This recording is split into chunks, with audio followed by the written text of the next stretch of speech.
Live from downtown Detroit, Local 4 News at 5 starts now. We're going to begin with live pictures from our Windsor Skycam, and this view is going to be a whole lot whiter by the end of the week. A winter storm coming just in time for Christmas. And the plains are already seeing snow as we take a look at live pictures from northern Iowa, where winter storm watches have already been issued. Good evening, and thanks so much for joining us. You know, we all want a white Christmas, but as of right now, we're going to see a lot more than that between Thursday and Sunday. It is going to get a little messy, a little tricky, so let's get over to Kim Adams and the forewarned forecast. Kim, take us through where things stand right now. Well, right now it's dry, and we will stay dry all the way through Thursday. So if you have errands you need to run, Christmas shopping, and you don't like driving in snow or rain, you need to get it done before Wednesday night and into Thursday morning. Right now, cloudy skies. It's cold out there, though. Temperatures are in the 20s, 23 in Pontiac, 25 in Howell, 27 at Metro. Factor in the wind. Winds are not too strong, so the wind chills are in the low 20s, but teens in Mount Clemens and also in Flint. Flint 16 right now, 25 in Howell.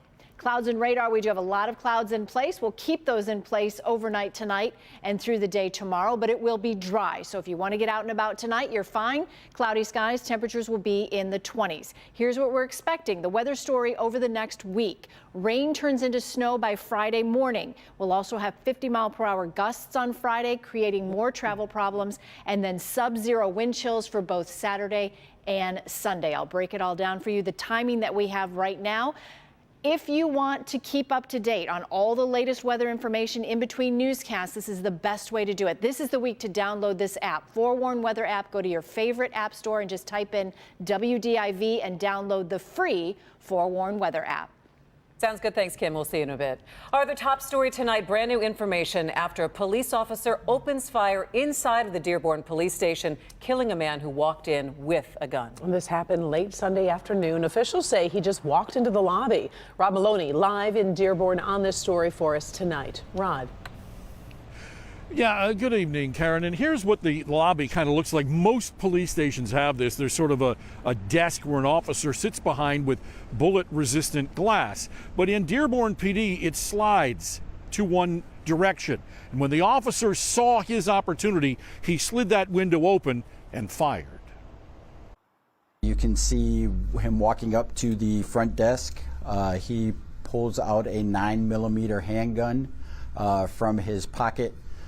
Points it at the police officer that's behind the desk and pulls the trigger. To the officer's surprise, the 9mm handgun jammed. Shaw says they've since learned the 33-year-old Dearborn man suffered from mental illness, and the video also shows where he's trying to rack rounds back into the weapon to make it fire. He does that a couple of times. At that time, the police officer engages the suspect, fires shots at him, multiple shots. Dearborn EMS transported the man to the hospital where they pronounced him dead. As the investigation got underway today, Shaw says they've learned where the gun came from. We know that the handgun that was used in this incident was stolen a couple of hours earlier. This is not the first time Dearborn police have had problems with their department lobby. Back in 2017, these two men, James V. Baker and Brandon Vreeland, walked into the lobby with rifles drawn, trying to get open carry laws changed. They both did 9 months in state prison for that stunt. In 2019, a man was shot just outside the building. Last night, Dearborn Police Chief Isa Shaheen said, I extend my sincerest condolences to the individual who lost his life here this afternoon and to the officer that was involved in this tragic incident. Now, the officer who fired those shots is on administrative leave tonight. The 2017 incident played a role in this, in that even though it's not directly related, the plexiglass partition was put up back then when those men walked in with the rifles. And it was for just this kind of situation, and it was available to the officers, and that's how this thing played out. Back to you. Rod, you mentioned that gun was stolen a few hours before the incident. Do we know any more details on exactly where the gun was stolen from? Well, we are not exactly sure if it was in Dearborn, but we do know that it was not a residence. It appears to have been some kind of a business, and that the man, when he got the gun, came straight here to the police department. Michigan State Police, as Mike Shaw was telling us, they are still investigating this. We'll certainly bring an update when there is one. Oh, we know you will. All right. Thank you, Rod. Today, the House committee investigating the January 6th attack on the Capitol held its final public hearing. It included referring 4 criminal charges against former President Trump and others in his orbit. The referral marks the first time in U.S. history that Congress has taken such action against a former president. Alice Barr is following that story tonight from Washington for us. Good evening. These criminal referrals don't have legal weight on their own, but they do have historical significance and send a final message to the American people. In a move for the history books, a House committee today recommending criminal charges against former President Trump, accusing him of obstructing an official proceeding, conspiracy to defraud the government, conspiracy to make a false statement, and inciting or assisting an insurrection in the deadly January 6th Capitol attack. The work of this committee will help provide a roadmap to justice.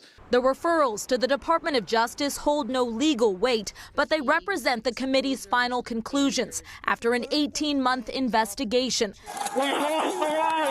This video summarizing that work that included more than 1,200 interviews and sifting through hundreds of thousands of documents. I only need 11,000 votes. It's the committee's last public presentation laying out their case that former President Trump sought to illegally overturn the results of the 2020 election and directed an angry mob of supporters to the Capitol. We were invited by the President of the United States! For hours, he would not issue a public statement instructing his supporters to disperse. The committee today referring members of Congress who defied subpoenas to the House Ethics Committee, also recommending charges against others in the Trump orbit. The Justice Department alone will decide whether to file any charges, but analysts believe referrals from a mostly partisan committee could complicate the process. And it looks in some quarters like they're acting at the behest of the committee, even though I don't believe they would be. Former President Trump, who's announced plans to run again in 2024, has long attacked the committee, calling its members, quote, corrupt cowards who hate our country. The committee insists its aim is to bring accountability, protect democracy, and ensure the peaceful transfer of power in future elections. The committee is set to release its final written report later this week, and it could include transcripts from some witness depositions. Republicans are expected to come out with a rebuttal. In Washington, Alice Barr, Local 4. But so far, former President Trump hasn't had anything to say about today's events. A Macomb County man accused of assaulting and kidnapping a woman. The prosecutor's office says Jerry Thompson got into a fight with the woman at a Motel 6 on Chicago Road in Warren. Police say the man then forced the woman into his car and forced her to ingest narcotics as he tried to escape police.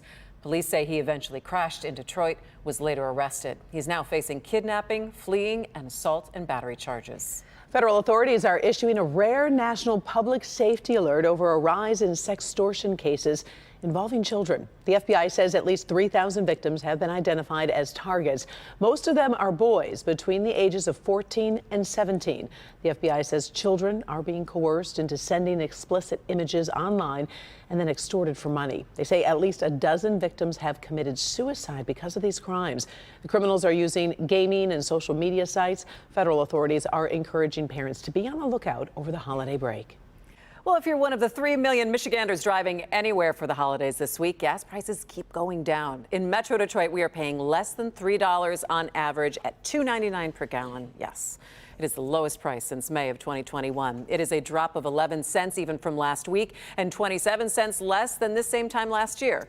AAA thinks prices will continue to drop heading into Christmas. Well, it wasn't pretty, but they got the job done. The Lions keep their playoff hopes alive with 3 games to go after a huge win over the Jets on the road. Yeah, Hobie's here now, and I feel like everyone's kind of jumping on the Lions bandwagon a bit. It feels Especially good. after jumping off of it, what, a month and a half ago? I know. Already back Can you on. blame? Yeah, I cannot, but you know what? This is a team that is starting to peak at the right time. That is the saying in the NFL. But that's what this team is doing. Well, not many teams started the season 1-6 and ended talking about the playoffs. But that's where the Lions find themselves right now. Their climb back to 500, well, it's been impressive, but not easy by any means. The final few minutes of Sunday's game, they were pressure-packed against the Jets, but the Lions pulled through. Jared Goff found a wide-open Brock Wright for a 51-yard touchdown. That was on 4th down to give the Lions the lead. The Jets, though, trying to send it to overtime, But the field goal attempt, it sails wide left. The top 7 teams in the NFC, they will advance to the playoffs. The Lions currently tied for number 8 with Seattle. The work, it's not done yet, but the Lions are certainly heading in the right direction. Found a way to win. You know, we got to win on the road again. And every good team I've ever been a part of, normally you do a couple of things. Not normally, you do. You win multiple games at multiple points in the season, which we've done. We won 3 in a row 2 different times, and you win on the road, which we're figuring out how to win on the road. So, you know, and that's not by accident. And to close out the season, the Lions play 3 teams that are all below 500. The Panthers, they're coming up on Saturday, and then the Bears and Packers, those last two teams the Lions have already beaten this season. And we were talking about the playoff picture a little bit ago. We'll try to explain it coming up, but technically, in so many words, they need the Commanders to lose right now because they're in the 7th spot, and they'll also need Seattle to lose as well because both teams, the Lions and Seattle, are 7-7. But Seattle beat Detroit earlier this season. So they can lose one. So they can lose, and then we can win 3. We're doing all the math, and we're going to figure this thing out. But bottom line, you're saying there's a chance. Bottom line, just win. Just like win that. and find yourselves in the playoffs. Sounds good. We'll see you in a bit. We are off and running on a busy Monday. Yeah, here's Priya Man. Michigan State Police combing along I-94 looking for evidence after yet another freeway shooting. We'll have the latest on the investigation. The Detroit IRS team here in downtown Detroit sharing an important warning with us tonight. This one could affect any of you looking to make a donation to your favorite charity. I'll show you what thieves are doing to try to rip you off. His attorney admits that he said terrible things outside the Bloomfield Township synagogue. But tonight, we have a first look at what the defense is going to be.